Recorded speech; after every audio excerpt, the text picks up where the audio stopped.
Creepy apps be gone.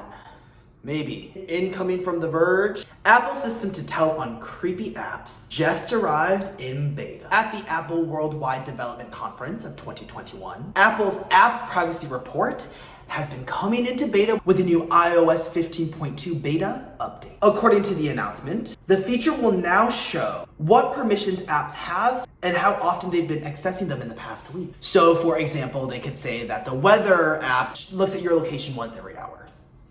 Another thing that it will show you is which web domains the app contacted so that you can compare that with the sites you visited directly on the app in order to get a better sense of who could be using your data. I am very intrigued. For example, in the image that they provide, they talk about how many trackers are prevented from profiling you, scary. Websites that contacted trackers, scary. Who the most contacted tracker is, and all the number of trackers that the websites that you've been looking at have. Very interesting stuff. Do I fully know what that means? No, but I will be doing my homework, especially on my new phone. I'm gonna go ahead and give it a try. Now, as you can imagine, when it comes to higher restrictions or more information for the user, some developers may not be so happy about this. In fact, developers weren't very happy with some previous privacy initiatives from Apple. It took Google almost 2 months to adopt Apple's privacy labels for the iOS App Store, and both Facebook and Snap partially blamed the iPhone's ad tracking transparency feature for a decrease in revenue. What even is that? Because I was not aware that that was a thing.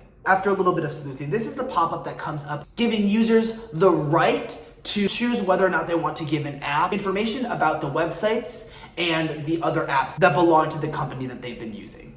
And this is for, as you can imagine, personalized advertising and marketing. So when people say, ask app not to track, that instantly gives companies and apps a little bit less information when it comes to ad tracking.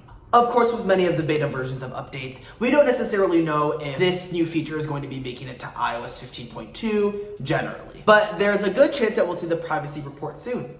So I will be checking it out, seeing what it means, and probably get scared by all the information that is there and being a little bit more worried about my privacy. How about you? Thanks so much for tuning in, and I'll see you next time.